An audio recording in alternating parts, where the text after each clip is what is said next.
Greetings, friends. Welcome back to another episode of Dreamscapes. Before I do anything else, I'm going to say, hey, please like, share, subscribe, tell your friends. Always need more volunteers for dreams. Support my work. Get a t-shirt, get a coffee mug, all that good stuff. Make a direct donation. 10 currently available works of historical dream literature available on Amazon and through the website benjaminthedreamwizard.com. So that is my housekeeping. And today we have our friend Patrick D. Farley. He says, getting a frog in his throat, from New York. So I'm going to throw it over to Patrick to kind of introduce himself and say what he does, and we'll go from there. Cool. Hi, Ben. Thanks for having me. Thanks for coming. Yeah. So yeah, I think I found you on Twitter or something. And this got me really interested. I've always had really vivid dreams. Last couple of years, I make art out of them because a lot of my dreams are very focused on like places and just visuals that are interesting. So that transfers well to art. It's usually like if I can get a pretty solid image in my memory and I want to like depict that in real life.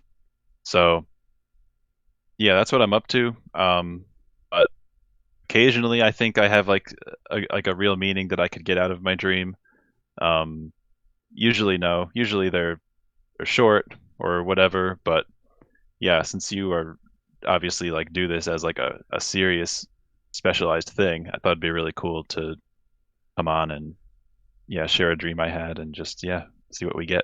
Right on. That's nice. We got this overlap too. I mean, you're fascinated by your own dreams, and it's a source of inspiration for art. And then I'm also just fascinated by dreams in general. And I've said this probably a dozen times, but I'll tell you again.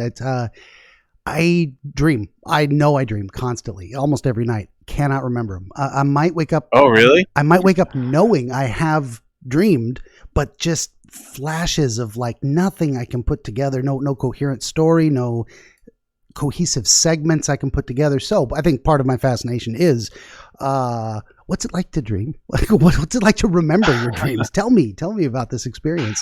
I think there's maybe 5 in my entire lifetime I could put a story to, and I'm going to do that as a little segment or something at some time in the future. And like, okay, here's the dreams I can remember from forever ago. Yeah. But, okay. So before I forget, I want to say you can find, Patrick D. Farley at patrickdfarley.com. That's Farley with an FAR. And then also on Instagram at patrickdfarley_art. And these links, of course, will be, in the description. But, if you're listening to the podcast, you can go to the, YouTube page and find them there. Or, right. Yeah.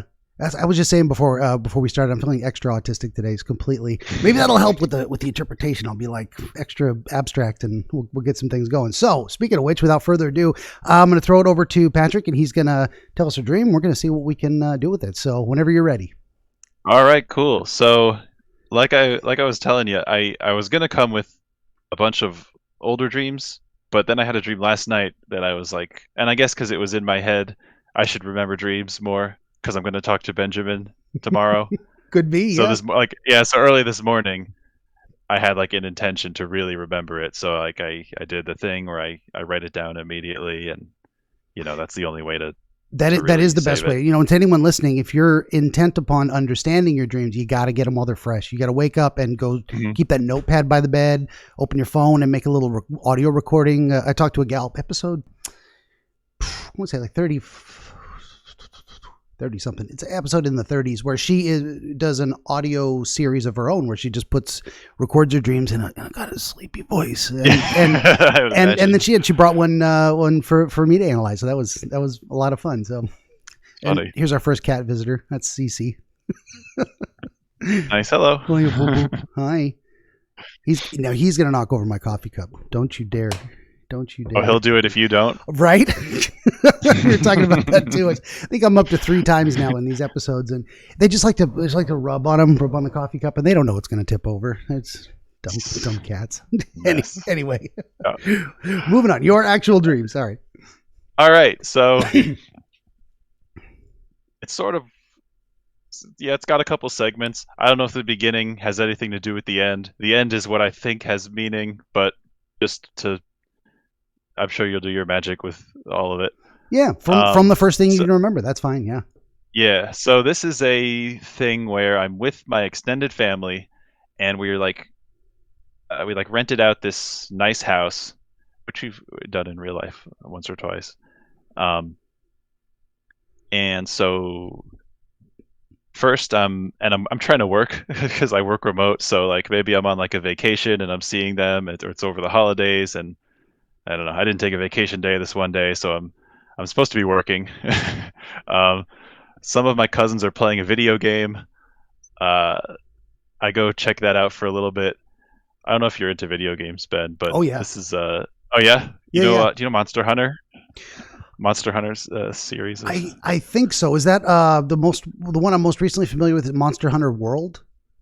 yep, Is that okay? that's a That big is the one. same series. Gotcha. It's a series, yeah. So my cousins are playing some version of that. Um, whenever there's video games in a dream for me, it's like it's real life, like the people you're physically doing it, but it's a video game, so you're not really in danger. But like if I'm playing a video game in a dream, that means I'm really acting it out in my body. So that's Okay, what they're doing. gotcha. They're outside the window on this beach, and I don't know, it's like a rocky beach, small beach. It looks kind of cold. I think maybe it's a lake. Um, they're fishing for monsters. They catch this huge, giant fish that's basically like a monster. It just has like a massive head and like teeth that can, you know, it's eating a baby hippo. So that's the size of it. And meanwhile, the old folks in my family are complaining because they're like, this game is so violent. It's very graphic, and like uh, normally I would defend it, but I was like, actually, this is actually pretty graphic.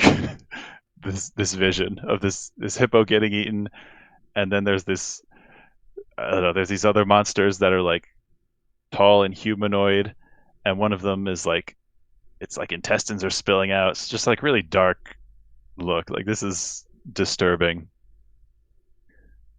No one's really getting hurt because it's a game, right? But I'm like, geez. And also the thing the old folks don't like is that like the power ups in this game are basically like taking drugs.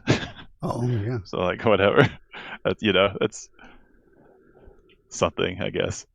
Um, so yeah, I try to defend it, but yeah, it is actually really violent.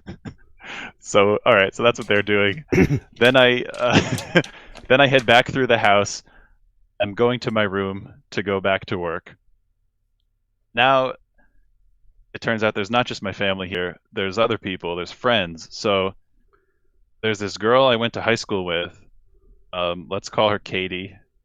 And I didn't think I had a crush on her ever, but here she is in my dream 10 years later. And she's like kind of flirting with me, like talking to me, trying to get close to me. I don't know if that's connects to anything else, but I'll just throw it in there.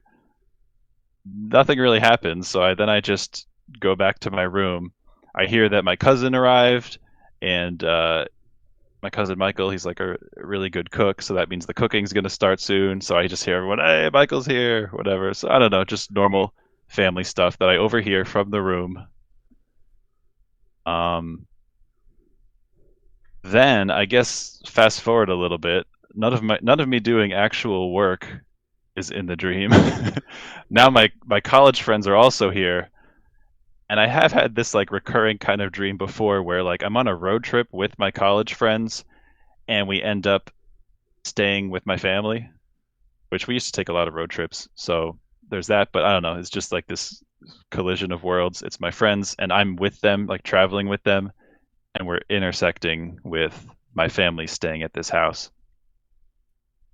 So this was in. So I hate to interrupt, but this was in this no. dream, or This that. was in this dream. I'm just saying it's also happened in other dreams. So That this is a familiar element. Sorry, I almost yeah. never interrupt, but a familiar element from past dreams that's now Mhm. intersecting with this dream. They have arrived Mhm. from a road trip. Not that Yep. suddenly you had the experience that you were also on the road trip. I guess once they had arrived, I kind of fit that into like, oh, I must be on a road trip with them Okay, fair enough. Fair enough. Okay, because it's a familiar element, I guess. So yeah. yeah, gotcha. Like it's like I guess when this is all over, I'll get in the car with the friends and we'll go off to wherever, and my family will go back to their homes. Okay. So now my college friend David, uh, he's there with them. They're playing a different video game. There's two video games in this stream. Uh, I don't know. We're like making fun of David a little bit because like he has the premium membership of Steam. I don't know if that's a real thing. Hmm. I think in my head, I think people are crapping on Steam right now because like they're getting rid of all their games with NFTs or something. I don't know if Hmm. you followed that. I saw that on Twitter. I must have seen that right before I went to bed. People are yeah. Steam shouldn't be doing this, whatever. So whatever. Interesting. Yeah. So David has a Steam premium membership, which I don't know if that exists. Um, but it's still fun because that gives him like bonuses that he can use in the game. So the game we play in that setting is like it's like a battle kind of thing. There's shooting, and there's also like swords and stuff, and it's just fighting. I don't know, team deathmatch kind of thing. Mhm. Um, so we all have fun, whatever. Then I'm heading back to my room again. This time, that was in some other room of the house, detached from the main part with most of my family. Because when I'm heading back from that room, I go back the other way, like around the other side of the building. It turns out um, there's a cliff that drops off, and it's just like jungle. And the walkway is like this deck on stilts, hugging the building, hugging the cliff, but under it, like beyond that is just jungle. So a very different look from the front, Yeah. which had a lake, and I guess that was where the road would be. It felt like that was the front with the lake. Um, so okay, I'm running around to my room. My room has an entrance, into the hallway and also out onto this deck with the jungle. So I'm gonna go in the back way. Okay. So I get into the room and there's like these balloons, like for balloon animals, like long balloons. And I pick one up and wave it around, and I think that's because having just played the game with the guns and the swords and stuff, I like think it's a power up. Like I think it's a sword. It's like a balloon sword to me. So then it turns out I see another friend from high school. Let's call him Nick, and he was sitting at the desk with these balloons. And it's somehow I know that he was like doing research on them, like academic research on like the fluid dynamics, of balloon. I guess that's what you would be studying if you were studying balloons. Uh, so I grabbed the one, and so he looks up at me, and he looks kind of annoyed. Um, and I realized that I went to his room instead of my room. They were like adjacent on the on that walkway. So I'm like, oh, like it's you. How you been? Like, do you live here now? Like, I guess we didn't rent out the whole building. We rented out a bunch of rooms in this like complex because he's here just unrelated. Um, but he's just staring at me. He doesn't say anything. So we just like stare at each other in silence for a second. I think he's annoyed that I grabbed the balloon and showed up out of nowhere. Okay, and so then I just leave. I go back to my room, and then later I don't know if I think I'm just trying to think how this. I see him in the hallway. I think it's that like his room has a back entrance to the hallway, but it also has a back entrance to the jungle, but also he can go through this hallway, which also is in common with my room, to get to the like front side of the building with the road. So I see him like walk through the hallway quick, and I'm kind of embarrassed because I'm like, my whole family is here. They're being loud and everything. Um, and that's it. I just see him walk by, and I should add, like, I think I'm pretty sure this is related. In real life, this friend Nick, like I've reconnected with a bunch of my high school friends since I moved back to New York, and we can never get a hold of Nick. We're always like we haven't. I don't know. He hasn't messaged anyone of us since like high school or like a year after high school, which was like 10 years ago. So we get together and hang out, but we're always like, "Where's Nick? Like, when's he gonna? What's up with him?" So he was a pretty close friend of mine. So that's like in my mind. So that's why this felt like there's definitely something here For that sure. I like interacting with him, and he seems annoyed with me, and so I figured, and everything and that distant came before, or silent. You're getting no response, which is connected no to response. Like, yeah. Which is literally So I was like, man, there's definitely something. Yeah. Yeah. Was it that? And that wasn't the end, or was it? That was the end. Oh, that was the end. And then, That was the last. okay, fair enough. Good deal. It doesn't have to go on longer. I've had, honestly, much shorter dreams and longer dreams. But that's a lot of great details. So now we get into what I call phase 2, the deep dive. We go through all of that again in more detail. Now, why do I do this? And I don't know if I ever explained my process to people. Why do I do this? I don't know how to do it any other way. And it seems to be this middle section, this deep dive, where we start putting the pieces together and new information comes out and details are clarified. Like I need to see it in my head as much as I can as well, to get a better idea of what's happening. So sometimes phase 2 and say phase 3, the actual interpretation kind of start blending together, over time. But sometimes we go through it again and we got to go back for a hard third pass and look for those key elements. Okay. Okay. One thing I do want to highlight before we start, and just to kind of plant a seed. I don't know what I'm trying to say. Something to percolate on is you've got a lot of there's a suggestion of a progression of time as well, because you've got these, say, playing video games with your cousins, which seems childhood. You've got high school friends, and then you've got college friends. You've got this progression over time of different relationships. I wanted to plant that seed. I don't know what that means yet, but there's something there. And if you look at what we're gonna go over again in that context of like a, I don't know, recent life review type of thing, there's something there. But anyway, don't try and give me an answer. Just keep it in mind as we go for context.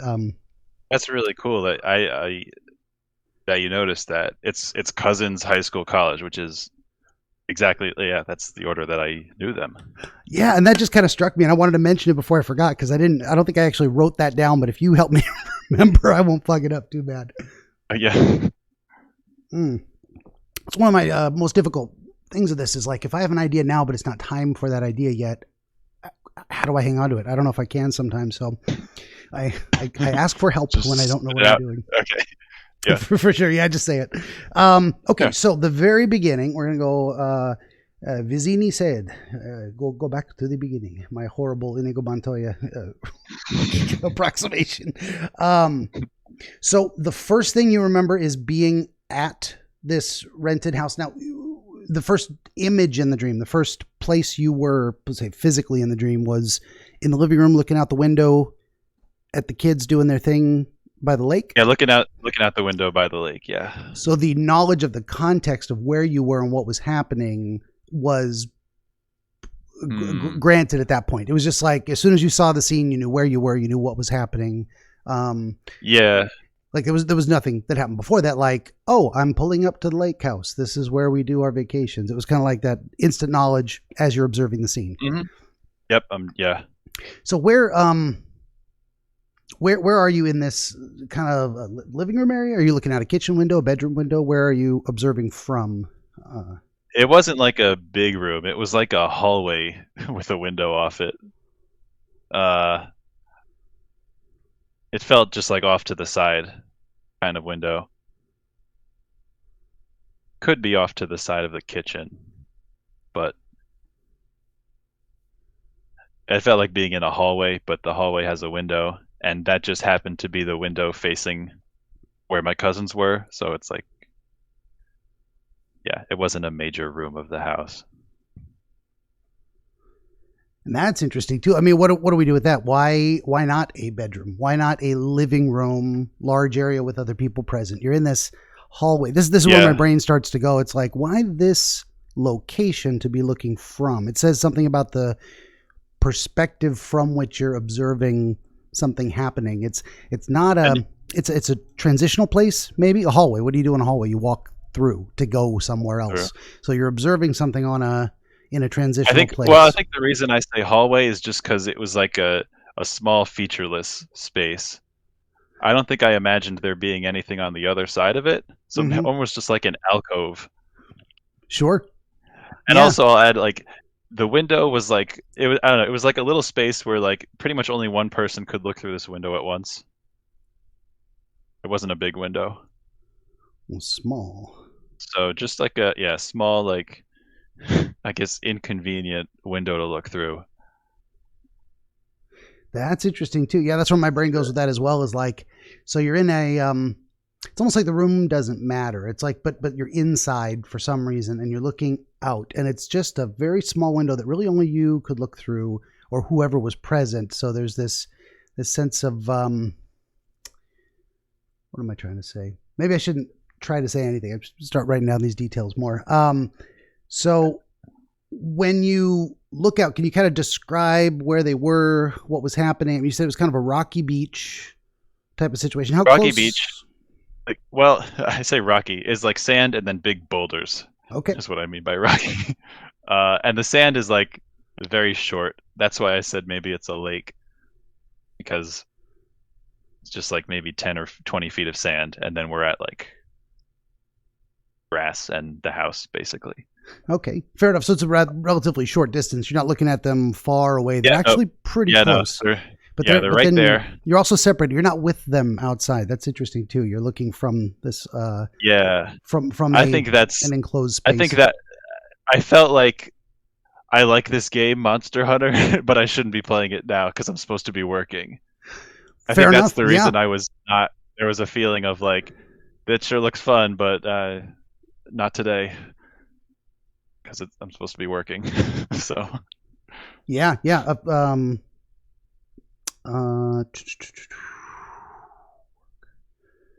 no, I think that's a salient point too. The idea of that's why.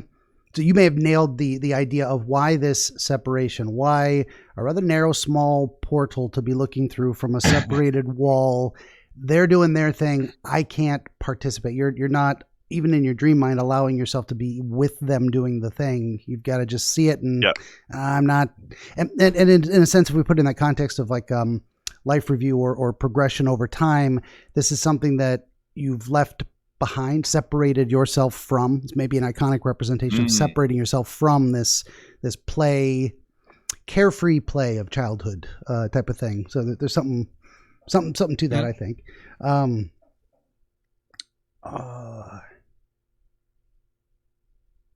video games. Okay, so how many of them were there?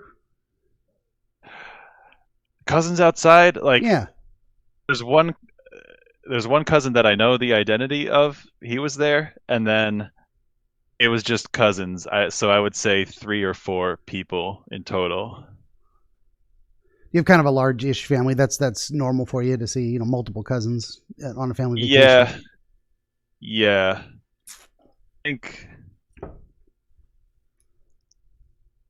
it doesn't quite fit with that side of the family and kids that age. There being like, there aren't 4 of them. Okay, interesting. So you kind of multiplied the number of them. There were more than there should have been in some ways, or a larger group of them, or they had a larger presence.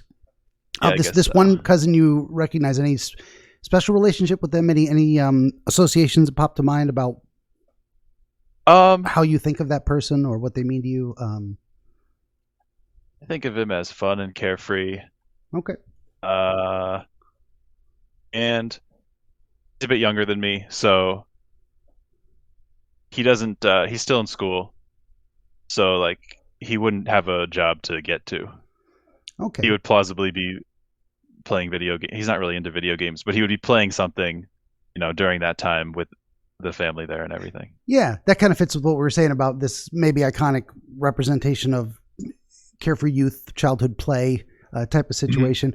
And is it this particular cousin, the one you recognize, that was reeling in the big fish. Reeling into. He's the only one I identified, and I think I didn't really see who exactly was reeling it in. I saw like a cluster of people and fishing rods, and then my attention just goes to this massive fish. Yeah, how did that appear? And what was it on the hook? I think they had already pulled it in because it was on the land. Okay. So it's like they caught it because they got it on the land, but they weren't doing anything with it at that point. It had like somehow caught a hippo and was eating it. So this at fish. First, I thought it was go ahead. just a regular fish, but then I looked closer and was like, oh no, that's the thing from the game. That's the big monster or whatever. Yeah, and do you have any ability to kind of describe it a little bit? I mean, I'm seeing like, I don't know why the whale from Pinocchio jumps into my head, but yeah, it's just like a big long fish with a head of. Oh well, you know what? Like what they say, like the megalodon looks like. Megalodon. I think so. Is that kind of the extinct shark? And if you see like a artist's, oh, that's not really it. No, there's something else. There's some prehistoric, like it's got like a bony head, big round bony head, and just like big. It's like a shark, but a shark is like pointy, and this has like just a round. Okay. And kind of at least what free willy size or orca or larger type of fish. Orca size. So this thing had been captured and it was already on the shore, but it was still alive and it was actively chewing on a hippopotamus. Yes. Okay. Yes. That's right. Yeah. And then your reaction to that was, oh no, you had no reaction to it, but suddenly there was the awareness of other people disapproving. How did you interact with, say, the old folks who were? No, I think the people disapproving was already there as I was going to take a look at the kids. Okay. So, yeah. Sorry, it's hard for me to remember which came that's first. Okay. Sometimes the sequence is critical. Sometimes it's, sometimes we have strong images and sometimes we just know things. And seeing it is the same as knowing it in dream terms. It's all thought forms, so to speak. Yeah. So you're observing this scene from the point of separation through a very narrow window, and you've got this knowledge of the existing disapproval of elders towards specifically the violence of it, the brutality of the fish. Yep. She's like, this is a game? What is going on here? Yeah. Yeah. Yeah. And I do have a problem with it when I'm watching it. So at first I think... Oh, go ahead. At first I think it's going to be nothing. It's video game violence. But then what I actually see is like, it is bothersome to me. Yeah.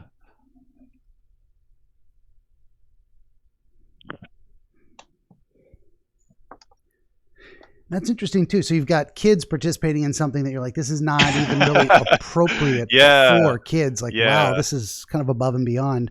Yeah. And then, what is this? I wonder if that's basically how I feel about TikTok, stuff of that genre. Yeah. Then that's a good thing too to say. Like, I'm like, oh, this is bad even for me. Yeah. I feel uncomfortable with this. Kids shouldn't see this. Period. Yeah. Okay. That might be a parallel. Yeah. No, for sure. Just a general idea of worry over kids exposed to inappropriate material. Yeah. That's say also disturbing for adults.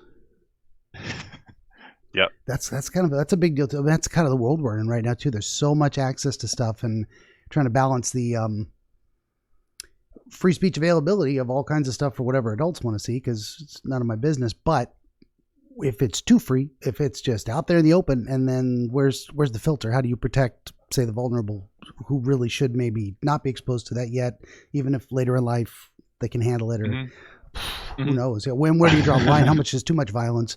What was it? Yeah. There was some game recently where they changed the red blood to green, and it's the same amount of gore, but it wasn't red, so it was fine, right? So, it passed with like the rating they wanted. I think or so. whatever. Was it one of the Mortal Kombat games? Maybe I'm thinking of something from like 10 or 20 years ago, where they just the Mortal Kombat. I've heard of that. Sure, you can rip her skull out, but you can't be red. It has to be green blood. Yeah, okay, and then you're fine.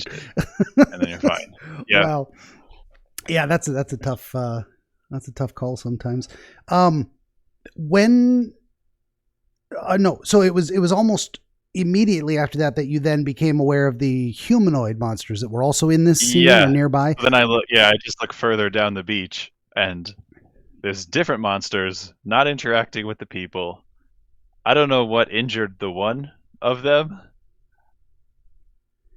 I say they're humanoid. They're like very tall and brown, and they have like no torso. It's kind of just like legs and then a little round, a little like non-torso and arms and a head. It's all coming out of the same like center. So they're a little bit humanoid. Interesting. Mostly the entire figure predominated by legs, arms, and arms. Head. Yep. And tall. So taller than the average human, or like 20 feet tall? Like like 10, 15 feet tall. Were they doing anything? Were they near any physical objects? Near a rock, another big rock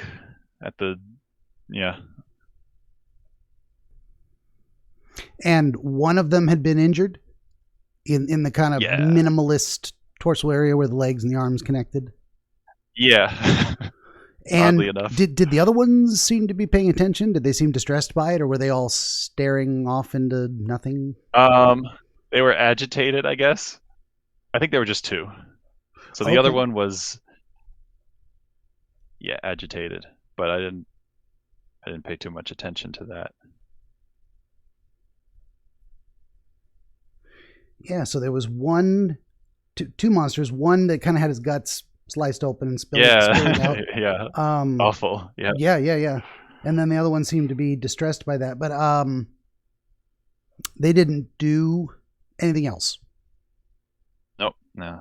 And they were there as like part of the Monster Hunter universe. Like, there's all different monsters here. There's this thing we just caught, and then there's other things they roaming around. Yeah, and if you go hunting one, there might be another one nearby. Just part of the game. Yep. Yeah.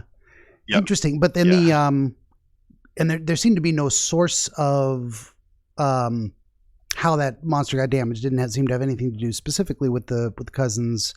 There was no other creature nearby that had apparently damaged it. I don't think so. It might have been the same big fish thing had like reached over and took a bite out of it, and then it was.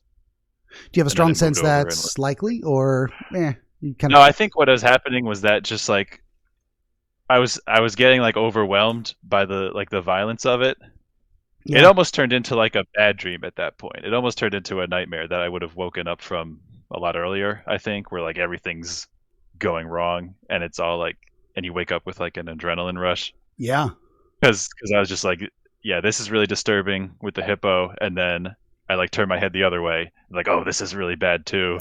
Yeah. And there's an interesting sequence. There's very often, and I've explained this before and I'm always trying to find a better way to say it, but dreams in a sense are like our waking thought processes. One idea, getting your mind wrapped around it, then allows you to move into, okay, if that's a thing, and what do I think about it in this context? Or what if I tell this story that has these elements and what do they add up to? So there's interesting triggers in dreams too, where it's observing this scene and after seeing the hippo get chewed up and you're like, whoa, the old folks are right. This stuff is too graphic. Then you see even more graphic stuff. And at that point, you've got this overwhelming sense of just violence and like you want to get away from it. Like like this, I don't want to be experiencing this. So there's that sequence of it goes kind of from bad to worse. And it's that trigger of, wow, the old folks are right. This is not for kids. Oh, look, there's more. Whoa. So that kind of triggered that saying of, oh, it gets worse, but imagine it gets worse, that kind of thing. Yeah. So it need not necessarily have a source other than it was that thought that then triggered another vision. And then that actually moved you.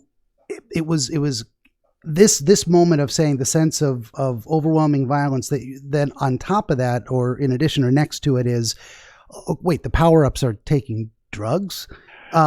It was then that well, that was idea like hit you. It was like almost like one of the adults in like behind me was like, and they inhaled drugs. It like Yeah, it was almost that I was like answering a real person, and bringing that up on top of everything else. So we have another layer of escalation. There's something building, growing towards something. It feels like to me, all these ideas stacking. Yeah, well, it's weird. It's weird because the drug thing is like way less disturbing to me, right?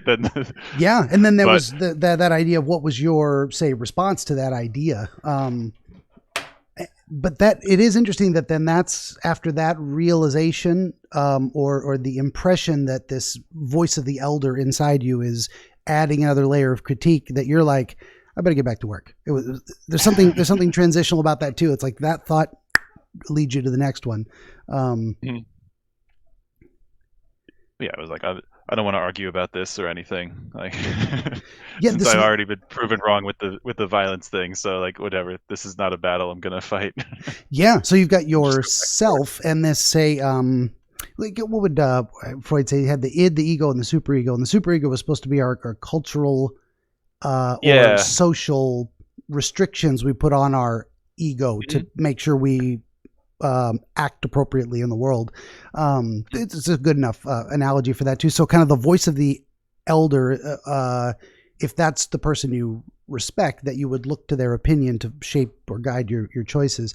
You've got your, in a sense, your ego and your superego talking to each other in their dreams. And you've got, yes, the superego is kind of right. Oh, and the kids are doing drugs. Like, okay, I'm out. You pull the plug and you're like, I'm going back to work. I'm going to do something productive now. Yep. So there's definitely something in there of you, say, I'm jumping ahead again too, but of this life review of like looking at how you've shaped certain of your choices, what you've decided to put behind you as childish things in some way, and whether or not those were good or necessary choices based on cultural paradigm or social norms, or you're integrating your. What do you think about what a responsible adult should be doing? So something in there. Yeah. Yeah. This is where my brain goes on these things. So again, that's another little carrot to come back to. And so what you do to go back to work, and it was on your way. So you've reoriented yourself in the dream away from, say, these, inappropriately violent, childish things. You're going to leave that, but literally leave that behind and walk away. And that's when you run into Katie from high school. Yeah. And do you remember the location you came across her? Like you've changed rooms in the house? Like living room. Pretty big. I guess. Pretty big room. You did say living room. Were there identifiable features on my couch, lamp, table? Couch, yeah. And what was she doing in there? Was she sitting on the couch? Was she hanging out near the fireplace? Or? I think she was just sitting on the couch and talking to me. Okay, so you almost had a scene change too. It was like now you're also sitting on the couch, talking to her. Yeah. I don't have any memory of like backing away from the window and then running into her. It's just scene change. Yeah. No, that's pretty frequent too, and it very often happens. Yeah, those. So that was one encapsulated idea or segment of ideas and then usually the scene changes. Okay, now that you've thought about that, new scenario, shift gears, connect the dots, but different setting, different scene change. Mm-hmm. Yeah, so that's why I call it that. So do you remember her being an adult version of herself, or the girl from high school version? Yeah.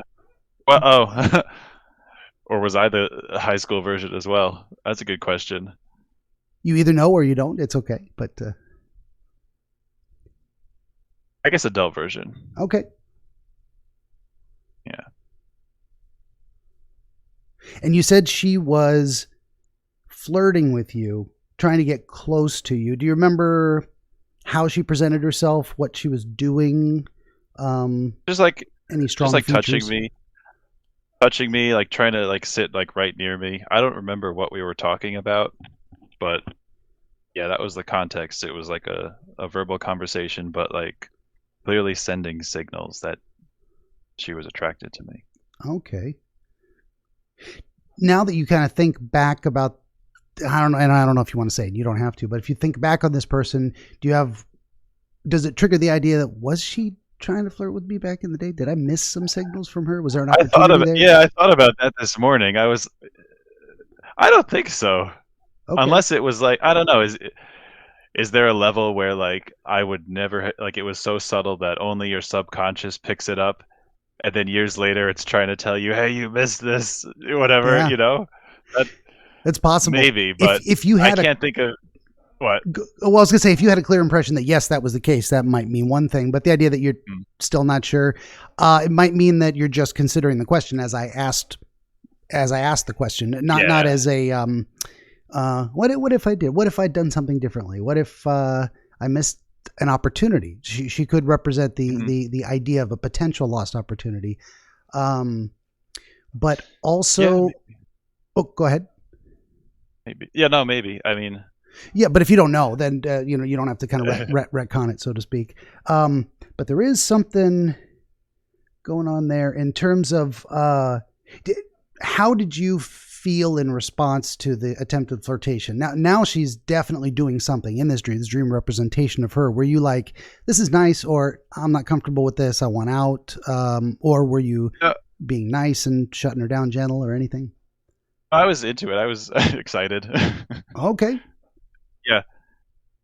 Like I said before, like I don't think I ever had a crush on her in real life, but like she's attractive, so like. Well, sure. It's always nice to have an attractive girl flirt with you. Yeah, for sure. Exactly. Even if you're not going to do anything, sometimes you just flirt for fun. So there's definitely something there in terms of the. Well, of course, there's something there. There's always something there, but can we find it? What am I thinking? Had an idea in terms of. It seems like you were interrupted by another cousin arriving. So there's some. There's an interruption to this, or did you get up and walk away? Yeah, that scene ended, and after I was in my room again, the other cousin arrived. Oh, that's right. That's right. I can only write so fast. I mean, people see me. I know. Well, okay, then I don't want to leave this just yet until we well, maybe we come back to it just in general, because there is something there, but I don't want to dwell on it and lose the flow. So was there anything that happened immediately before you got up and walked away? Like, was there an agreement, well, hey, we'll pick this up later, or it just kind of ended naturally, or did she get up and walk away first? She didn't get up and walk away first. I don't remember at all how it ended. Okay. It may have had no ending. Yeah. Just another scene change, and now you're traveling again to your room, or you're just in your room? Bam. Just in the room. Yeah. Okay. Any distinctive features of this room? It's got a desk and it's got a bed. It's not really my room because we're staying in this place that we rented, right? So yeah. It's just like, but very identifiably a room you sleep in, your room in this in this place. Mm-hmm. Okay. Do you remember that you were doing anything when you heard the calls from downstairs? Or is it downstairs? I'm imagining a 2-story. I didn't even ask. No, this is all one level. It's like my room, and then there's a hallway, and the hallway leads to the big room with the kitchen. Gotcha. And all the family is there. So I'm like trying to focus, and I don't want to because there's lots of fun being had. So then my cousin arrives, and I said, "Oh, yep, that sounds like Michael arrived."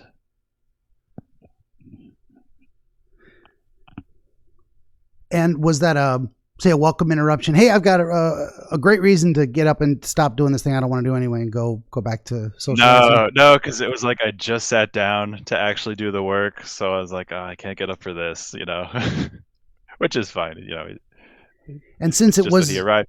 and since it was this specific cousin, the hearing the name of the person in the dream or knowing who it was, there was an expectation of food.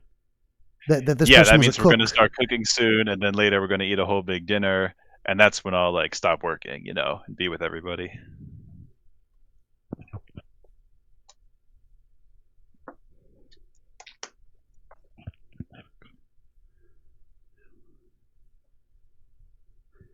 Okay. So yeah, so you've got this whole context of knowing you're in there, you're trying to be responsible, you're trying to focus. There's an announcement that an interruption to the work is pending because Yep. the social gathering of dinner is coming. So, okay. Yep. And then you fast forward through the work. That's okay. That's why. Then there's this kind of a glossing over of the. Basically, because like the next thing that happens could have been a whole totally different dream, except as you see it like ties in at the very end, or I tied it in at the very end, maybe. Yeah. So if this is indeed another scene change, and that's fine. It's like you have this isolated experience of now I'm working with a deadline, so to speak, or at least a what is it called? A bounded space of time. This is not I'm going to be stuck in this room forever. There's a time when I can anticipate a break. I can put this down. I can be responsible now and go have fun later. So there's definitely something going on there. So the next scene change is kind of suddenly your college friends are present. And where are you in the house when you have that realization? This is a whole nother room. It's dark, like the lights are off, and where there's like a TV on, like the TV is the light, or it's like a projector on a wall. I don't know. That's the lighting vibe. Sure. And we're all in there hanging out. It's the kind of room you would play video games with your college friends, I guess. It's off to the, I don't know. It's not in the living room. It's not near the living room. I guess it's kind of the other way down the hall. Maybe it feels like it's in that direction. Gotcha. Kind of a activities, And it might have been like theater, TV room. Yeah, theater, TV room. Gotcha. And do you remember anything about the setting? There's theater chairs, large comfy chairs, bean bags. Did it have a specifically college dorm vibe to the room itself at all? Or no, it was like theater. It's like a small, like a private theater kind of room. Theater chairs, or maybe just like couches. Big, fair enough. And how many total friends would you say? At least like 7 or 8. Okay, so kind of a large-ish group. Decent size. Yeah. And did you recognize more than one of them, or really the one that stood out was the one you named David? The one that stood out was David. I mean, the group of guys that I used to hang out with in college was like this same group of like 9 guys. So it was just that was the group. So I could identify them all, but in the dream, it's just this is the group. Fair enough. It is a representation of say real people, so it's really putting you back in that idea of now imagine all your friends are back together. And you said this college friend David was playing a new video game, but he was getting a hard time from the group there. They kind of judging him on his choices. Yeah, we were ragging on him for paying for the premium membership of this game because we didn't think it was worth it. And it's one of those things where you get in-game assets, you get the skins or whatever, or like a bonus type of play mode. You get that if you have a subscription, but we didn't think it was a good deal, so we were making fun of him. And I think he's laughing. I think that's very important too. It's like, what is the nature of mocking him? And it's purchasing these. What am I trying to say? It's like bonus stuff, but it's not tangible. Yeah, not tangible. And it isn't even like he purchased an expansion to the game, which has its own kind of tangibility. It's more of like, I don't know what's a good way to describe it. It's like it's things that it's the idea of wasted money on things that don't matter. Is that getting close to something for you? Yeah. Okay. Yeah, basically. That's what I thought about that too. It's like, so there's and also like there's like a status element of it. Like you get this premium subscription and it makes you high status in the game because you have these assets or whatever. But in real life, Gotcha. You're like, that's the other angle really I was leaning towards as well, is this concept of, say, pay to win, where it's like, it's unearned achievement. It's not achievement at all. It's an unearned benefit that you just paid for it. You just bought the fancy looking thing it's something unsubstantial that wasn't earned properly. Is that speaking to the vibe? Yeah, that's the vibe. Yeah, that's kind of mocking him for that. It's like, you'd probably have more respect for him doing it another way. Or, we had to raid for 8 hours and I got this badass sword or something. That's okay. You put some work in and you got it. No, you just paid for the shiny, empty skin, whatever. Which has definitely in a hierarchy of value. It's got less value, so to speak, than something you worked for. Yeah. Yeah. So, okay. I guess that might have been deep down where it's coming from. Might have been. Yeah. That's what I'm trying to draw out is some of these connections. Go ahead. It wasn't explicitly that, but it was because of the. It's like we didn't like the company or something. Like. Okay. No, that's another good layer too. So all these are different layers of like, so if we take that idea and we put it to, so there's like a moral value being expressed here of you're judging his choices as bad or. Well, we were judging the company as less relevant now. So, okay. So, wasted, something about wasting effort to achieve nothing. Nothing of value. So more of that vibe. Yeah. Okay. Yeah. Gotcha. Yeah. Wasting money on a game that is not a big deal. Presented by a company that we say is not a big deal now. Gotcha. Yeah. There's elements of like values hierarchy, status, symbols. Wasted effort. There's all kinds of, if you just kind of let that stuff percolate, if we come back around to it. Sure. Where was I at there? It was kind of a battle game with swords. Battle game. I don't have memories of like being in the game. Other dreams, sometimes I do. Yeah, that's what I was going to say. So you're gathered in this kind of TV room. Is there something on the screen? He's playing the game and showing it to you, and you guys are laughing at him and like, this is stupid. No, like the way these work in my dreams is that like I start in front of a screen to play a video game, and then as soon as the game turns on, I'm in the game. You're in it, yeah. Yeah, and I'm the character. So there's this other area that's in the game, which is like this big field, and that's where we were fighting. That's basically, it's just like the size of a football field. Okay, so actually, the living room situation you were in transformed into now you're watching him play the game like in person in a way. Oh, no, we're playing with him. Oh, and you're playing with him. Okay, so that's the thing. It's like we like this game, we enjoy playing it together, but we're making fun of him for being like too into it that he had the premium membership.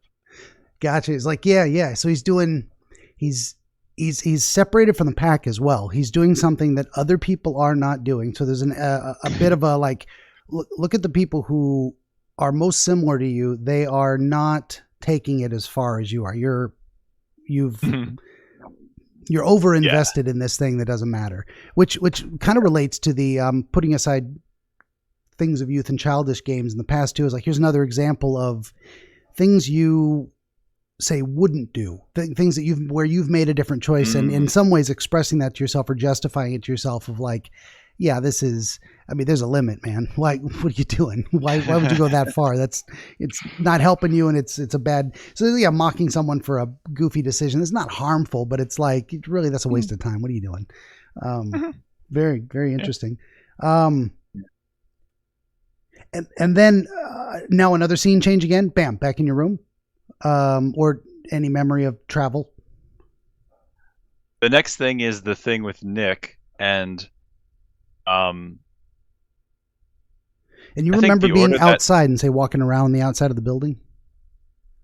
the actual order I experienced it before I rationalized it was that I'm in his room. I grab the balloon. He looks at me annoyed. We have that whole experience, and then I think, what mistake did I just like? How did this just happen? And then I think I go back, and it's like, oh, his room is next to my room on this walkway, and then I like fake remember running down this walkway and just carelessly going into the wrong room. So That's really, the first interesting thing too. was So you have this kind of reflecting on your own choices in the dream and how they brought you to that place. yeah, After because the fact. clearly a mistake was made. So my mind just like put it together. This must be the mistake you made to end up here. Yeah. And this is very interesting too. So I keep saying very interesting. It's all fascinating to me, of course.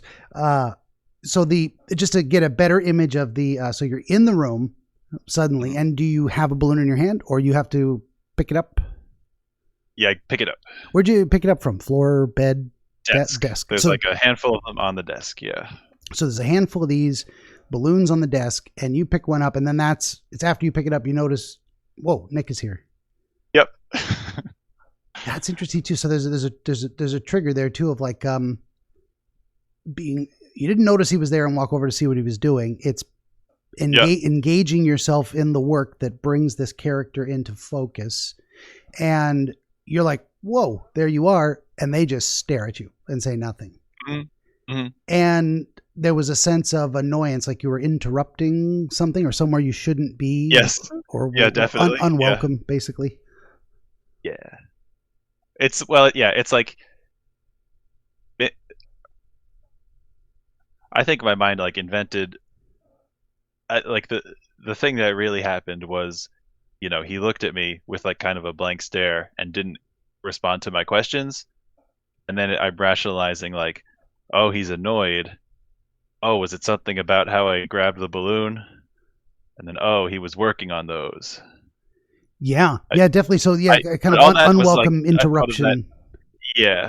All that was rationalized in the dream. It's not like I made that like after you woke up. Yeah. But in the dream, it's putting that together and trying to make it make sense. Yeah, and that's as real as anything else. Your thoughts about ascribing motivations to behavior is as real as having seen it or having the character speak it.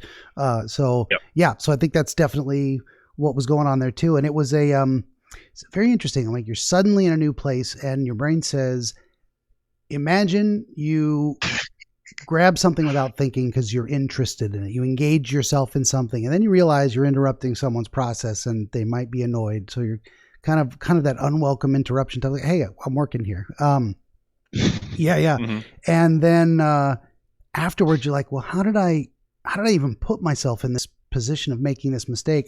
So I wasn't maybe paying attention. I wandered into the wrong room. How did I get here? And it was all about this cliff drop off with a deck hanging over, looking at a jungle that came to mind as the road that took you there. So there's something about that imagery too of, do you get anything when you think about that? As being the path that brought you to a mistake? Yeah.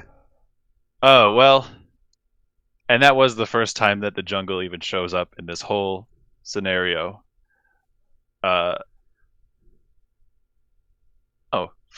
I associate it with like a vacation,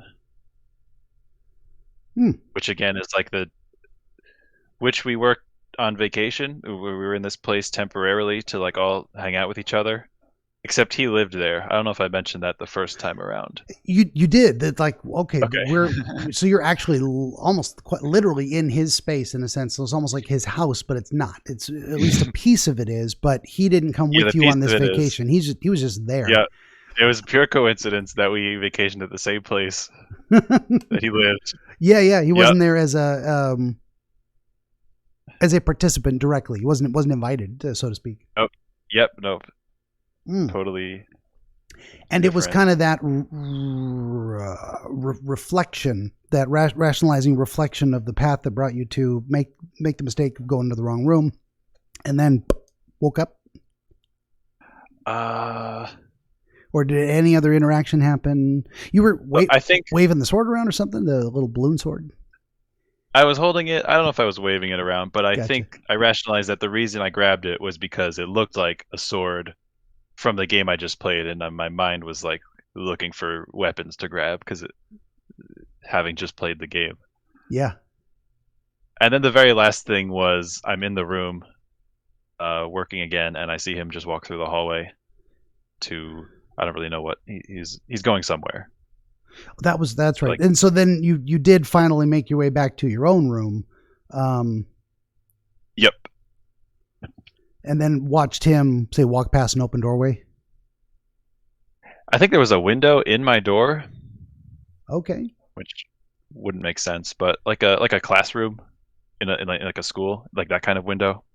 But again, another interesting kind of a view through a separation, partition type of thing. Like the door wasn't open. You weren't working at a desk in the living room where a bunch of people were walking around. You're in your own space. There's a divider of some kind, of separation, and you just see he's still present.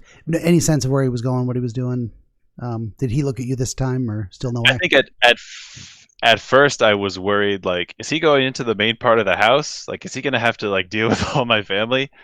And then I put in this other fact that no, there's a door before that part of the house that goes to the front of the house and the road, and he's just going through there. And then I'm like a little reassured, like at least he doesn't have to deal with my whole family, because he seems kind of ticked off already. and so then I guess I thought that he would just have left the building. Okay, fair enough. That's interesting too. Yeah, it's like, why those particular thoughts? Why not? Hey, I hope he stops and talks to me. No, it was this concern of he's already in a bad mood. So this representation of, say, interrupting a process and having someone annoyed with you would be added to by the interruption or the collision with family circumstances. I really wanted to minimize the damage at that point.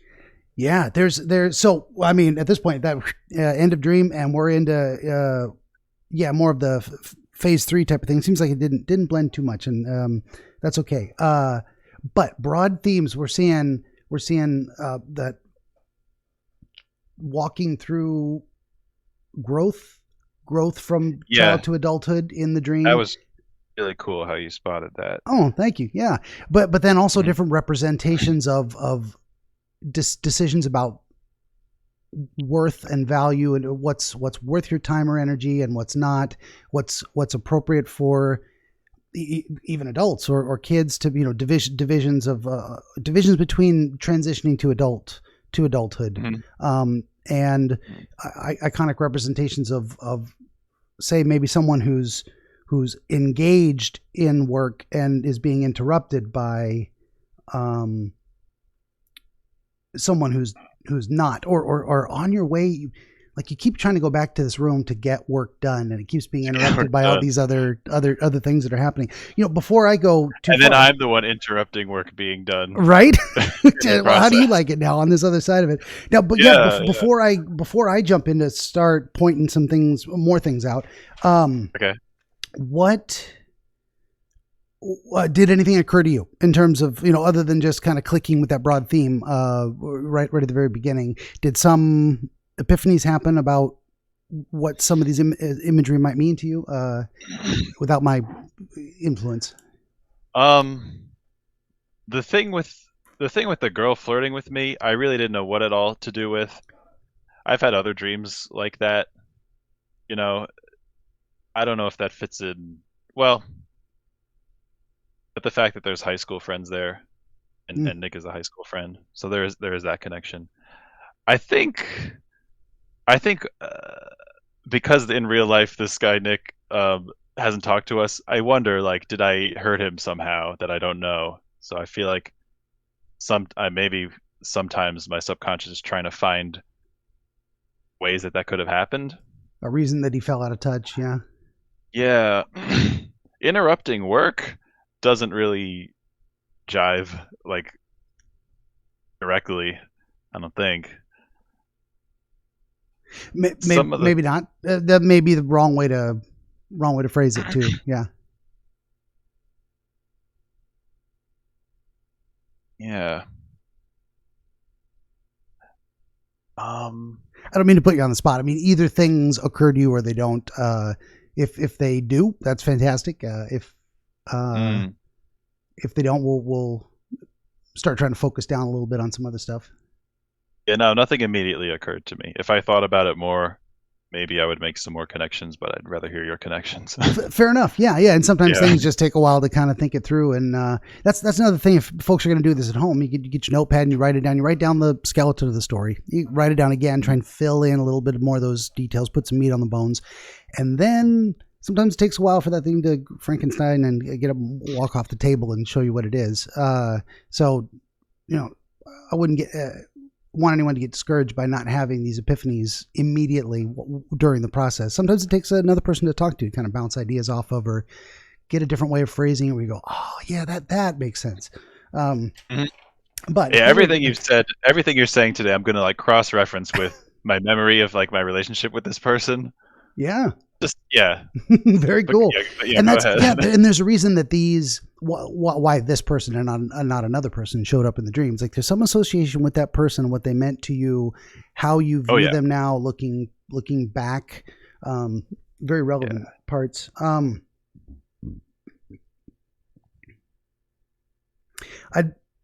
the very beginning, I'd marked the humanoid monsters, and I think we kind of fleshed out why that additional level jumped out. And then the idea of the taking drugs in the game as power up, that's pretty common to games in general, but those are also there's something iconic in that stuff too, in terms of what am I trying to say?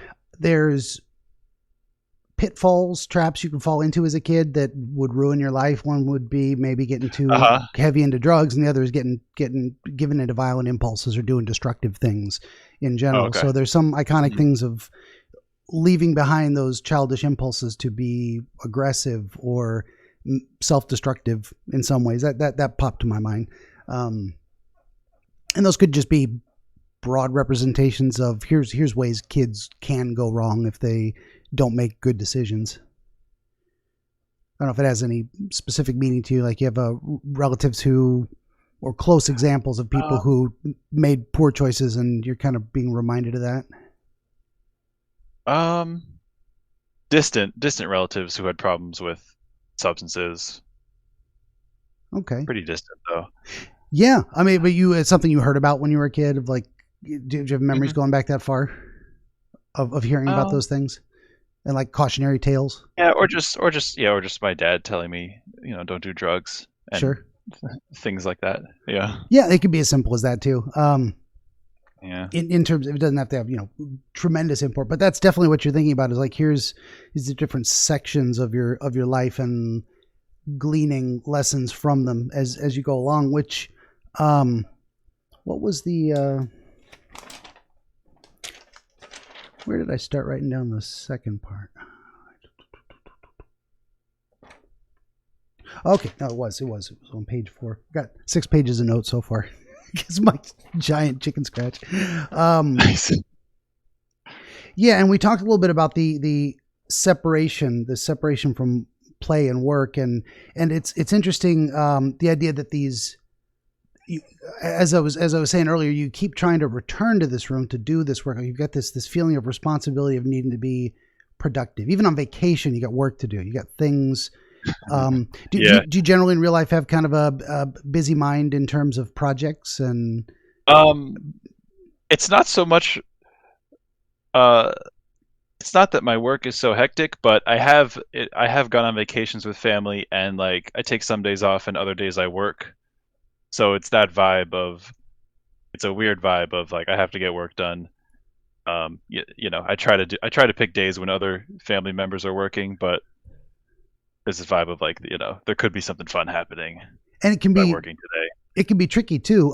Is your I mean, I know you do the artwork. Is that your primary job, or is this? No. I work in tech. Okay. I'm a technical writer. Gotcha. For work. There's so it's actually a work you can bring with you. Just about anywhere you go, you got it on a laptop and just do your work, and you can do it just the laptop. For an hour before dinner somewhere off in a quiet place, and then come back and hang out with family. So you can actually it's more of a free flow to you have to construct your own boundaries around work and play. Totally. Okay. Totally. It's a very, There's something going on with that because it's different than 9-to-5 job. It's a specific time frame, specific days. So there's probably at least part of you that's questioning your work-play balance, maybe. Whether am I taking enough time off? Should I take more time off? Should I work harder? Maybe am I not working hard enough? Where do you go with that when you think about it? Should I work harder is something I was thinking about very recently. That probably ties in directly because I think actually yesterday I was thinking about that. Should I be performing a little more? Did it feel like in the days or week or whatever preceding, almost knocked my coffee over? I talk with my hands way too much. I saved it this time. That we'll call that three and a half times. Almost knocked it over. What was your concern? Was your concern I should work more, or where does the should come from for you in terms of that? You need to make more money, or you just don't feel productive enough? What's going on with that? It's a fear at my job. I think there's a lot of things I like about it, but I think if you're underperforming, you won't always know it.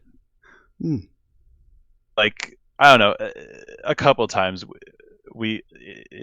since I've been at this job, we've seen people lose their job and it's not really entirely clear why. One time in particular, that kind of shocked me. It was a bit of a shocker. Like, okay. Yeah. And really, like, my boss is great. I think he would always like let me know if there's anything I could do like better. But you wonder if you're like, am I the weakest link of my team? Yeah, am I the next to go? Because just people are sick of me being a slacker. Yeah, well, especially if you're worried. I mean, if there's, I'm someone who very much needs clearly defined expectations. Move those rocks. How many? How far? Where do I put them? Do you want them stacked in a pyramid? Give me all the details, and I can make that result happen. If you say move the rocks, I'm like, I don't know what that means. Move them where? Throw them into the river. There's a lot of ways to move rocks, so you got to be real specific for me. So, and there's a comfort level in that too, because you have or have not met the expectation. Bam, and you're good to go if you have. And so having that be a little vague, and you have to kind of look at your life saying, or your not life in broad sense, but look at your self-selected, work habits and say, should I kick it up a notch? So that would be a big reason behind. I mean, we may have solved the entire dream in just that idea, but there's more to it, of course. But that would be maybe the primary concern that's motivating you to look at this type of division of work and play in your life, and balancing family relationships and taking work with you on vacations, and or that work play balance and the social, having a life and being productive. It's something in there. Yeah, I think so. I feel like I'm rambling now, but then I like that. Well, thank you. But then the question then becomes, well, what were you thinking about that broad subject? And it's going to be represented by these different phases of the dream, different icons and dream imagery in general. So you did have this kind of looking back at your life and how you've come to be a more productive person, how you've come to take on voluntarily more responsibility and structure your own life and time. You've left behind the childish stuff that wasn't even probably appropriate for kids, and in your past. And there may, without putting you on blast or getting you to admit anything, you may have been a person, and probably we all are, who did things we shouldn't have or weren't ready for when we were a kid, and they were a bit too adult for us for whatever reason. And we look back on that going, thank God that didn't go horribly wrong. I don't know if there's anything like that, but that could also be why I'd say the graphic violence, the video game thing, was represented in the way it was. Is like, this is, to suggest that kind of thing. I don't know. I don't know if you're getting any thoughts. Yeah, I don't know. What you said before about just things not being good for kids, I feel like I do think about that a lot because Yeah. it's when I hold myself to some standard of like I'm not going to mess with that particular thing, but I'll do this other thing. Mm-hmm. I also think about it for kids. Like it's it's going to be if I think something's bad for me, it's going to be way worse for developing kids. Yeah. And that's why you see me not play this one game, but then I do play this other game with my friends, right? It's this Yeah. selection of what's a good balance of fun versus And you were also harmful. in a different phase in your life. Now you're no longer identifying yourself in developmental phase with the younger cousins. Now you are your adult self with your adult college friends, or at least, young adult, but Yeah. mature enough now to be able to say, handle these things. And it's interesting, the nature of the game too is you didn't describe this game as being overly violent, but there was a battle element No. too. It was team sports as well. It was this, Yeah. we're working together in a battle oriented thing to fight together as Mhm. teammates, Mhm. which is very much part of growing up too. That idea of learning to cooperate, to act in partnership towards common goals with other adults, which is very different than saying just being a solo monster hunter out in the woods. Well, that's a way to go, but Well, yeah. what else was I saying here? There was a sequence to it as well. Yeah, a lot of those keyed up transition points of what causes the next thought to connect. Oh.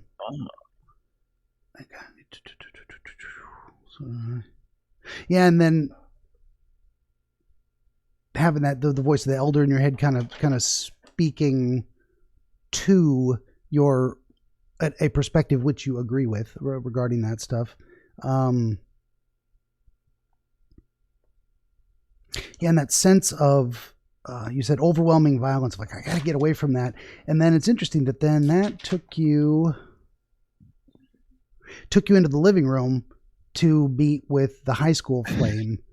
And I did want to come back on this. Did you have any additional thoughts now that you're kind of ruminating on it a bit? Not really. Except that, like I said, I have had dreams like that before. Mm-hmm. Some girl is flirting with me. I think that makes sense. Like, I like when that happens, right, in real life. So I Sure. don't know, like generic wish fulfillment kind of thing. Yeah. Why it was this girl specifically is like what I'm not clear about, right? Yeah. When you think about her back in high school, was she engaged in any career path or activities that you had respect for? Something along those lines? Something about her that you looked at and you said, I wish I could be more like that? Some positive aspect of her character? Not so much, no. No, No. the opposite in some ways. I think sometimes I didn't like her character. Fair enough. Overall, she was a decent person, Mm-hmm. and maybe it's that she was very attractive, but I didn't like her, and partly because of her character. Gotcha. And my subconscious say you should have liked her anyway. I don't know. Well, maybe that's one. So that's kind of the direction we were looking at. Of like, so she was an attractive girl, and of course, it's a very natural layer of analysis to say that's just a pleasant feeling. It doesn't quite fit the theme of the dream. There's a reason she showed up. No, yeah, that's why I'm going to look in a different direction. That's how do I interpret things? Well, it's a puzzle piece that fits or it doesn't. If it doesn't fit, we can't figure it out, or we haven't looked at it from the right angle, given it the right potential words. So knowing a little bit more about her and how you reflect on what she appeared to be at the time, that gives us a little bit of a new context for it. So it's not just, we were looking at it as a possibility of lost opportunities, but you may have rather been looking at it as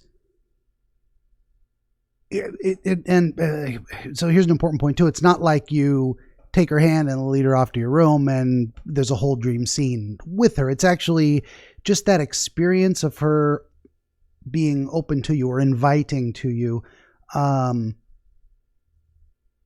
ends without anything. So that's consistent with your experience. Not that she ever flirted with you back then, but that did not physically result in anything at the time.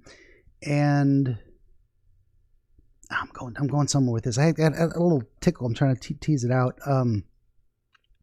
This idea of choices you've made throughout your life that brought you to where you are today is kind of where I'm going with it. And one of those choices was not pursuing something else that you also look back on as that would have been bad for me. Is that making sense? Yep.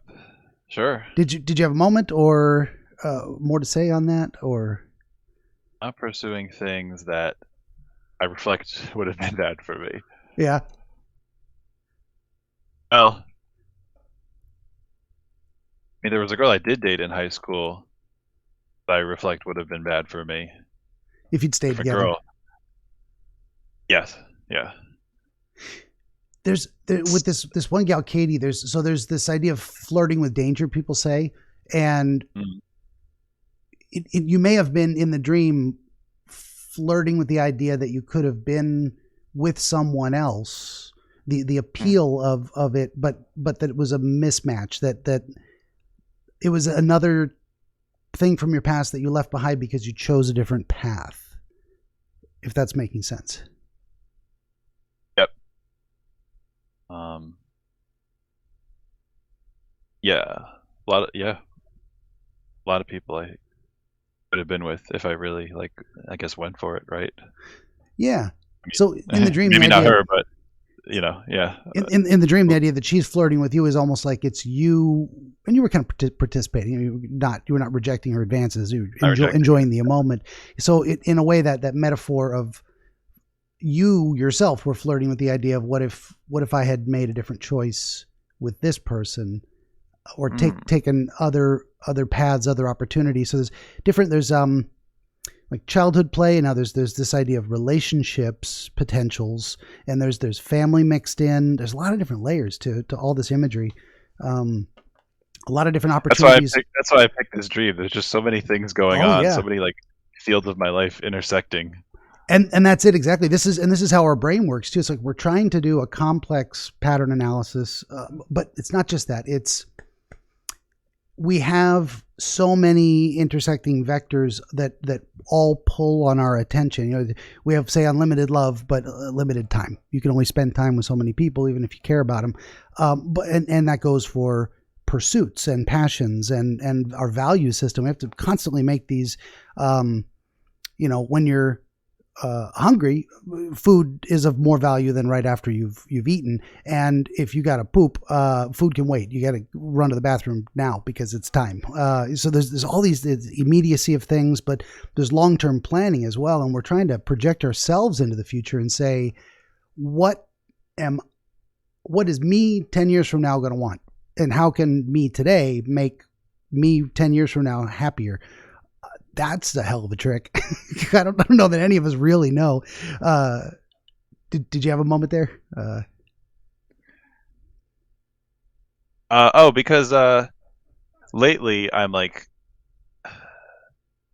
I've been dating around ever since college, but now that I live in New York, before I lived in Seattle, and it was always going to be like a temporary thing. Now I'm thinking more about long-term relationships. Because I want to live here for a long time, so it's like having that part of my life settled. It's okay to start thinking about that sort of thing. Sure. That's also a more recent. Yeah, I moved here a couple months ago. And it was during this last couple of months that you made the determination. I think I'm going to stay, and now I can look at building a life here. Yeah, I knew I was going to stay for at least a pretty long time, because this is where all my family is, and this is where I grew up, which is why I'm reconnecting with my high school friends. So yeah, I like it here a lot. So yeah, it's good deal. And that changes things too, because if you're in a place that is temporary on purpose, you're not putting down roots there. You're not starting something you can't finish because you don't plan on finishing it anyway. That's also goes into the values hierarchies that we build in our mind of a different type of person who doesn't value let's say like a bad person who doesn't value the honesty and caring about other people. They'll start a relationship and they know they're just fucking around, and they'll lead the other person on, and they're going to take off in a few, and they don't care. But that's not you. You're someone else who's more interested in, you're not going to try not to be. Yeah. No. And no, I think that's very much coming through in the dream too, is all of this reflecting on trying to identify what is important to you and how you've made decisions in the past to get you where you are. And in some ways we look back on our decisions because we're like, did they get me where I wanted to be? And are they going to keep working for me if I continue to use those same patterns that I've established, those same decisions? Can I carry them into the future successfully? Or do I need to, that's part of the reevaluative process. Well, a lot of us do that more often than others because we can't stop, but, but everybody does it. So yeah, so that element, this particular person could be multiple symbols in one, but definitely looking at now you're starting to consider, I want to date more seriously, maybe looking towards starting a family. What kind of woman am I looking for? Do I want more than just she's really attractive, but her personalities clash, or I don't respect her the way I should based on her choices and the way she approaches the world? So that icon right there is as much, it's like as nice as it is to be flirted with, as hot as she was, it was never going to work. And actually and then you have a scene change and you're in your room back at work. You're like, okay, I'm going to put that aside too. So there's kind of this active choice of, okay, I thought about it. Moving on. Speaking of moving on, so you went to, where did you go after that? Walked your room. As the game with my college friends, the theater thing. Well, that actually, I think that there was another section in there where you were actually back in your room. Oh, you're right. You did consciously make the choice to go back to the room, and it was you remember having the feeling of, I don't want to work. Who wants to work? It's not like I'm so happy doing this, I'd rather do, me, honestly, I love this. This is fun, but not everybody gets to just, but I still had to show up on time, or try to anyway. And I still have work to do. I got to process the videos later, and I don't just get to talk to people for nothing. I got to make something out of it. Yep. So there's work, there's actual work in it, even if it's, work I enjoy, but your brain is showing you this iconic dream representation of, I am someone, this is how I see myself. I am someone who works even though I don't want to. I work because I need to. I work because I feel the responsibility to accomplish something, and you have the ability to do so. You can choose to be productive when you'd rather be doing something else. So that has its own value of just showing you, mirroring that in your dream imagery. But part of your mind wanders also to putting a boundary around that, where I think I mentioned that the first time through, is like part of you understanding the need for work and the necessity of it, the value of being responsible is also bounded by the idea that it's a limited time, and there are there's reasons you work, and they are so that you have the ability to go hang out with family, to do the other truly important stuff. You got to sustain yourself, but you got to remember why you're working too, which I think is probably what this section of the dream is saying to you is remember that you have the ability to be productive when you need to, responsible, but you're doing it for a reason. And that reason is, the things you value more of getting together with family over a good meal. That's what it says to me. I don't know if it resonates with you. Then we're on to something. Otherwise, I think so. Okay. Yeah. You had said, always the idea that it's bounded, and I mean, I kind of live by this mentality. Like, you do what you have to, so you can do what you want to. Yeah.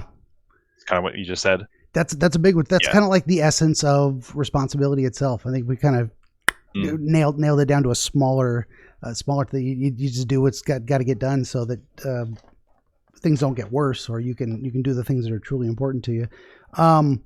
But also, your dream then says, as much as you are I know. And I'm then I go and play the video game with the other friends, right? Well, again, does the fast forward thing. It's like you don't really want to dream about working. Yeah, you'd rather dream about something Oh. else. And it fast forwards to getting back to playtime. Yeah, maybe. You just needed to know Maybe. you're capable Yeah. of this, but we're not going to dwell on it. You're sleepy. We don't want to do that. To I've you. never dreamed about doing work. You're right. Right? Exactly. No, me either. Yeah. Well, not that I remember them, but I. Not many people do. It seems like most people dream about relationships or struggling with understanding themselves or relating. It's usually social interactions and life struggles towards goals. It tends to be what's in our dreams. Very few people explicitly dream about a specific problem they're trying to solve and like. Well, no, they do. That's not the way. They don't dream of themselves specifically walking through the steps of building something with their hands. No, they do sometimes. What am I trying to say? Well, it's like if I don't know, if my work gave me a really like cognitive problem that I was like thinking about all day and couldn't let go, then I would definitely dream about it. But the nature of my work isn't really like that. So Gotcha. it's not like figuring something to figure out. And people do dream about their work. That's not what I'm trying to say. You wouldn't very often have a dream experience where it's just 8 hours of you editing books or doing whatever you do for a living. Very few people are going to have that. I'm just at work. Normal dream. Yeah. I'm dreaming I'm at work. People don't tend to do that. Not in that full 8 hour day type of context. Now I'm really rambling. I cut all this out, whatever. But yes, fast forward through the work, back to playtime and showing you another snippet of your life. So here's how you've approached these things, say in your college days, which is more responsibly, but still young and exploratively.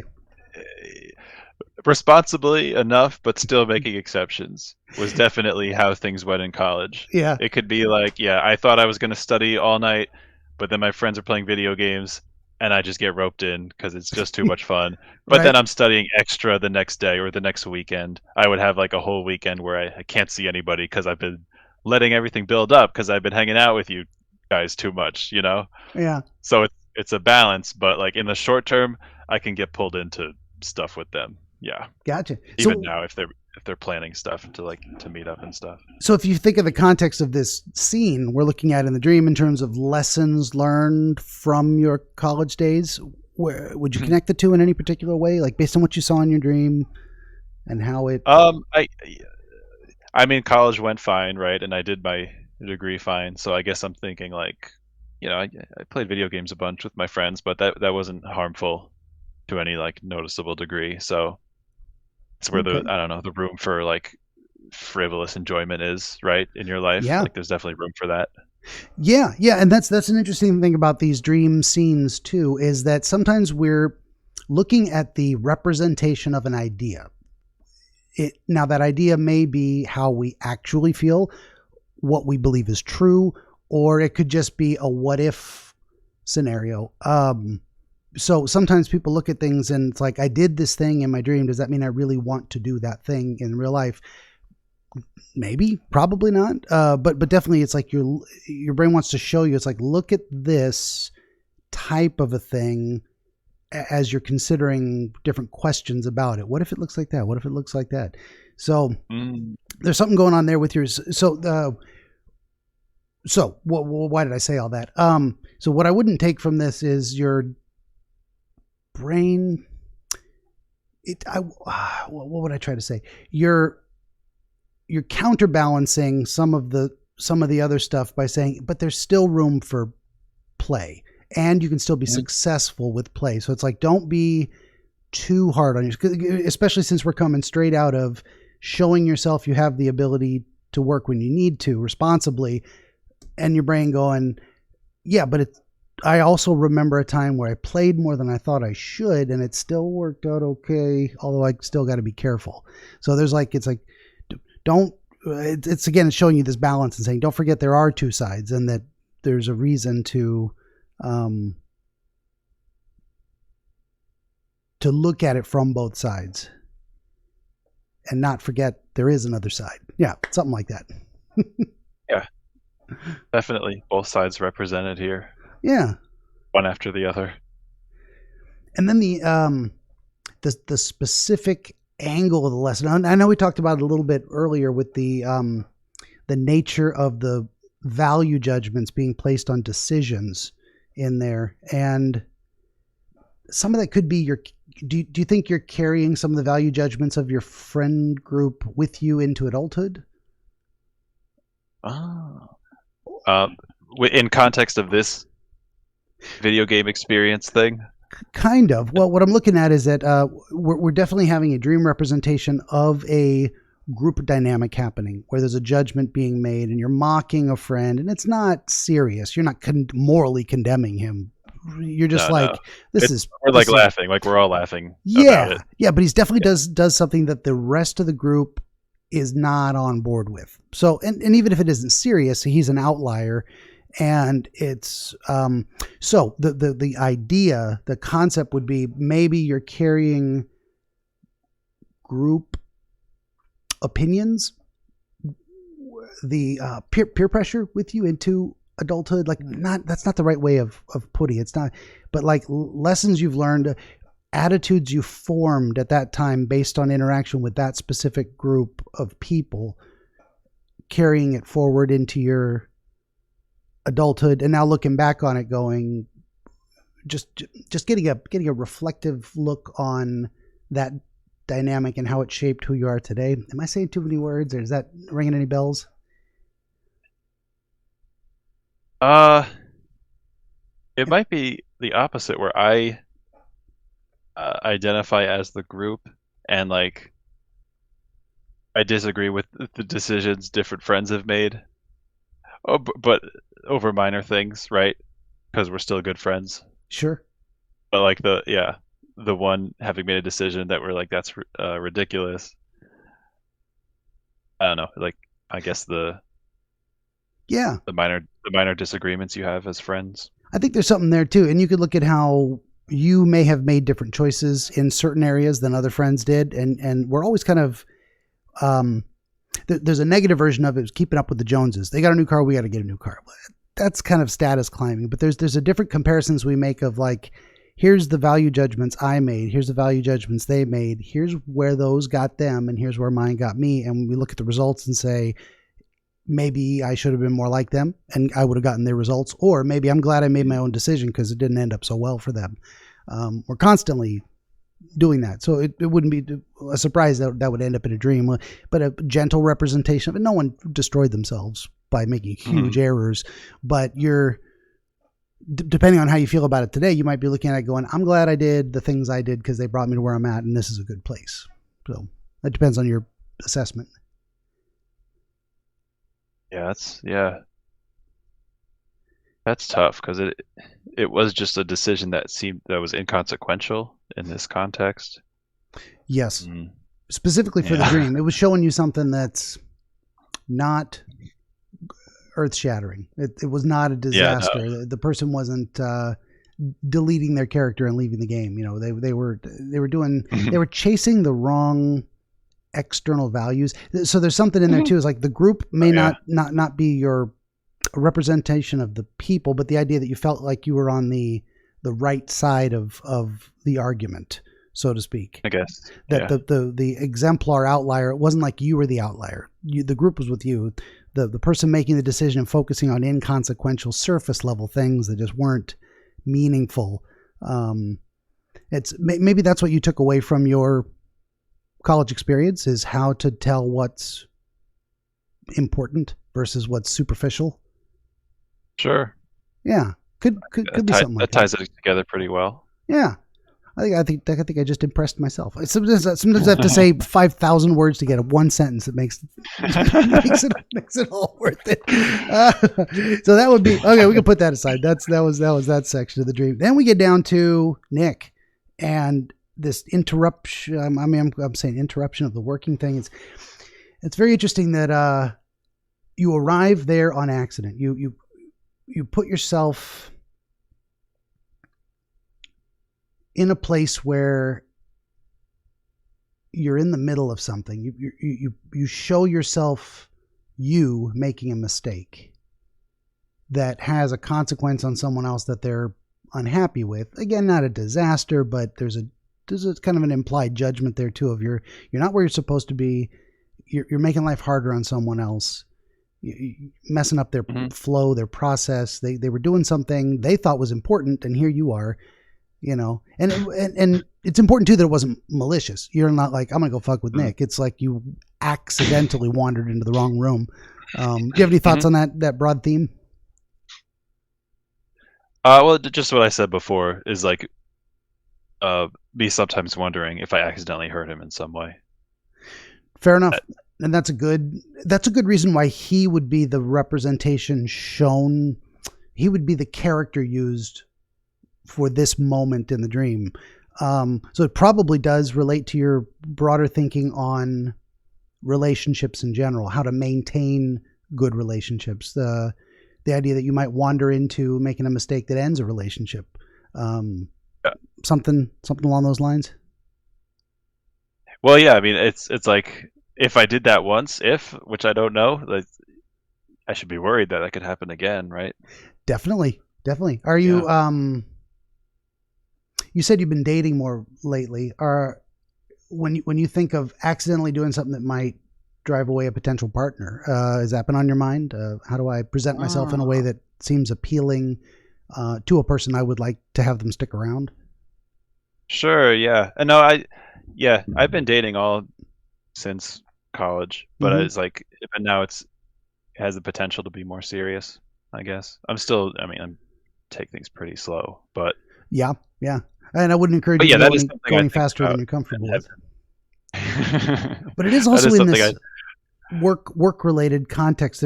He was doing something he valued, something he thought was important. So again, there's this kind of what is important to people as it influences their decisions and their reactions, their emotions. So interrupting or messing with a process that someone feels is important is a good way to annoy them and get them to not want to talk to you. The balloons and balloon, were they all the long, No, they were like in different. Balloons? They were all clear for one thing, which is weird. But I guess if you were to study them, maybe they'd have to be clear. You got to see inside. I don't know. That's interesting too. I think maybe it just felt more professional for them to be clear. It would seem too comical or clownish birthday party. It would seem more. I was thinking of clown folded balloon animal balloons. I know. Yeah, totally. But one of them was. Yeah. One of them was. I guess they all were generally oval shaped, different sizes of ovals. Okay. And like there's 5 of them. There's something iconic in that with balloons as well as being balloons are fragile. They pop easy. They deflate. It like deflated partially when I picked it up, which doesn't happen with real balloons. They don't just suddenly lose some air, but it's like I had messed with it a little bit is what happened, and it was a little bit changed, and I felt guilty for that too. Yeah, definitely. That's where I was going with this whole. That's why I could like interruptions. That's why I keep focusing on these words with the connotation of mistake, of interruption, of processes in play that are just the general idea of you're inserting yourself into a situation and it because of you turns out negatively. Those are self-doubts of our own ability to successfully navigate problems and come to good solutions. Sometimes there's something in there, and a particularly fragile situation with those balloons, something very easy to pop or deflate. But an interesting thing too, where it's like not an object that you instantly recognize as something that has some kind of great value, which increases your likelihood of making a mistake with something like you don't see in that object what other people see. So how would you even know to treat it with care? You had no idea what was going on. So that idea of an accidental mistake, not careless, but one you couldn't see coming in a way. It's good. Yeah. Not evident that it has any real value. Yeah. But possibly the most important or interesting element is this reflecting back on the path that brought you to the mistake, say, or the negative interaction, or accidentally getting on someone's bad side or annoying them unintentionally, is this deck over a jungle. And I was like, that has to be something, right? Yeah. I'm glad that we say that for last, because I'm not. What comes to mind when you think of jungles? What's kind of your basic association with jungles? Yeah, I mean, besides the vacation thing, which fitted in with the rest of the story, I was like telling myself about this is a vacation we're on. I guess just chaos. Especially it's the edge of something. The edge of an untamed, we can look, chaotic yeah, space. we can look over it, but we're not going to go into that because it's just untamed. Yeah. Yeah. Chaos. So your path to making a mistake suspended you above an area of chaos, perhaps, and you had to kind of traverse this exposed exterior space to get then back inside, but it was the wrong room. I don't know if that's bringing anything to mind, or July felt maybe it will after I reflect on it more. But yeah, the path is going across this border of scary chaos. Yeah. And one wrong step, you're over the edge. While and I'm on it, maybe that's why I'm hurrying on it, and the reason I make the mistake is because I'm hurrying. That was part of when I'm rationalizing to myself, how did you make this mistake? It's like I was running back from the game thing. You thought you felt like you were in a hurry at that time. Yeah. Well, I told myself that I had just been in a hurry. Yeah. Okay. Like that's interesting too. There's an aspect of rushing to a destination, reaching a conclusion too fast to avoid chaos, to avoid the danger of things being out of control. Does something resonate there? Yeah. I didn't put it in at the time that like the reason I would be running was because it's kind of scary being on like the edge of having this edge. But if you make that connection, then it really does work. Yeah. Reaching a conclusion too fast because you're just scared of what's out there if you don't pick a door to go in, right? Literally, because that was the physical representation in the dream. Yeah, I'm kind of the same way. I'm a very structured person. Well, like legit autistic. So naturally, I need things to be predictable, or I don't know what's going on. I need a time to go to bed and a time to get up. I need to know what I'm having for dinner. I need to know if I'm going to the store today. I need to have my plans lined up, and then God bless her, my wife, she'll come to me just in the middle of it. Oh, I'm all out of something. We need to go to the store. I'm like, well, tomorrow? She's like, now? I'm like, you couldn't tell me yesterday. You couldn't tell me 5 minutes ago. And it just freaks me out. It's like, there's nothing wrong with it. There's nothing wrong with making plans. Nothing wrong with being spontaneous. It just sometimes messes with my head and I can't deal with it. So there's a lot of things I do to manage chaos. I feel like life is just barely managed chaos, even when things are they're going along okay. We got a clock and noon comes at a time, and but I do a lot of that. I do a lot of chaos management to try and, because I don't like it as well. Yeah, if I have no plans, no bueno for me. Totally. So anyway, I all of that to say, I definitely. In terms of assessing myself, I would say I have a greater need for control of circumstances, for predictability than other people. I mean, I was trying to get back around to asking you whether you are more of a person who leans into predictability patterns, less spontaneous, because that's your more like me management style for chaos. Yeah, I'm less spontaneous. I'm more of a planner. Not as much as you, it sounds like, but I'm overboard for sure. I'll get to look at my notes. That's how I roll. Mm-hmm. I like having a plan. I like having my calendar like full, and even if it's just like downtime, I like to decide at the beginning of the day what that downtime is going to be, and I put it in my calendar. That's kind of funny, isn't it? Though scheduled downtime. Now, what is it? It was Saturday Night Live. Now is the time on Sprockets when we dance. It is the dancing time. We will dance now. That's me. Yeah. Even if I'm going to play video games, I put that in as a block of time. Yep. No, me too. Exactly. I've got my day structured. So yeah, that would be, so that's all. not adding up, but incorporated as well into this broader picture of, seems like this whole dream is you looking at how you're making decisions, whether you're happy with the decisions you've made, where you learned different habits and behaviors, and reevaluating those in terms of, now that I can look at what it was and why I did it, did that work for me? Do I want to change it? There's a lot of this kind of life review towards analyzing your own decision-making process. It seems like, if I put it in those terms, is the whole dream kind of like, oh, it seems like it, or close, or what do you think? Seems to be a running theme. Yeah. Throughout all of them, which is not easy to do because these were all pretty different stories. Or, right? Scenes. And to put them all together in the same dream experience. And then, and I love this too, because, you and I both, you went in knowing the dream, but not knowing what to make of it. Like, you hadn't made up your mind yet. I went in knowing nothing and having no idea where any of this was going. And then between the two of us, to have us put together and say, yeah, this kind of makes sense. That, I love it. I love it. Yeah. It's the best thing ever. Well, are there more individual elements you wanted to go back and say, why that particular thing? Or, like, if anything occurs to you, we can keep going, or we can wrap it up either way. I mean, all of this, I think I'll get a lot more out of this, even just like reflecting on it. Because I wrote some notes, and to just try and like connect them now with each other and stuff. Like I said, cross-reference. I think there's a lot I can do with that, but that'll take time. I'm not going to do that now.